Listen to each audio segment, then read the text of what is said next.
I'm going to start with the Nicene Creed. This book, subtitle, A Scriptural, Historical, and Theological Commentary, and it is by Jared Ortiz and Daniel Keating. So, there are two sorts of Christians in the world today. Those who are in churches who do recite the creed and other prayers, and there are, of course, those churches that do not. So if you are a part of a church that has historically recited this every week in your worship service, you are probably memorized it. You're really familiar with the terms, but maybe you don't know what every line means. Like, there are lots of weird phrases, and you just say it because you know it, right? So I think this book would really be interesting to you because it'll explain line by line where do these lines come from, why do we include them, and what are they telling us about God. So if you're not in a tradition like that and you're like, yeah, I don't know about this creed thing, you know, what is all that? We're Bible only, right?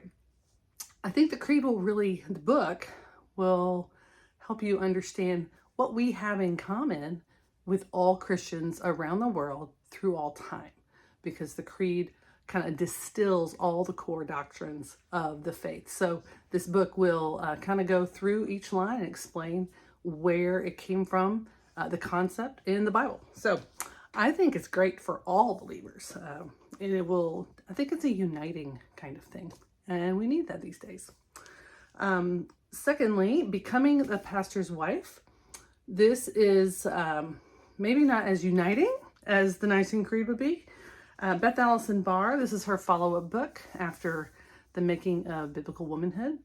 And she kind of goes through, it's a history book. Of course, it's related to the church. And it goes through kind of how the role of the pastor's wife developed. Where did it come from? What are the repercussions? There's a whole lot to it, right? And I have a review coming out probably in the next couple of weeks. So I'll just leave it at that. And I encourage you to get the book. And if you haven't already, read it.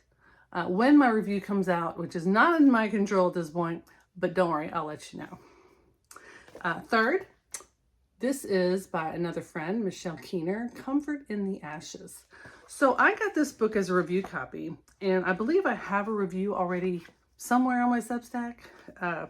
It is an exploration in the book of Job to support trauma survivors. Not my usual kind of book, right? But I wanted to support Michelle when it came out earlier this year. So I asked for it and I read it.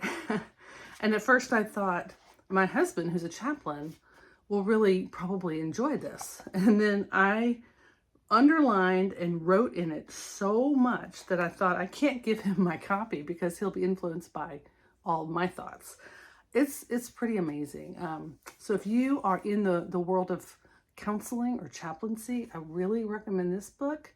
If you have gone through trauma yourself, or if you are walking alongside someone who has gone through or is going through that, this will be a really, really helpful resource to you. So, Comfort in the Ashes. Well done, Michelle.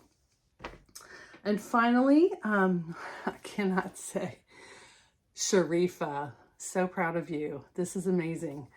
This is a book of prayers and poems. And I just want y'all to see some of this. The colors in this book, it's just a gorgeous read. There are illustrations sprinkled throughout. So it is When We Talk to God, Prayers and Poems for Black Women. So yes, this is more for our African American friends, but it's really for anyone who wants to talk to God, right? I'll read the back of it for you. God wants to hear it all. And that is for everybody, right? Many of us have learned early to keep silent about our hurts, our questions, our excellence, and our rage. But God doesn't mute Black women. God says our voices are valid, our words worth speaking, our bodies, our protests, our faith. God wants to hear all about it. Sharifa, so good, so good. Happy for you, proud of you. And I encourage all of you to take a look at this. So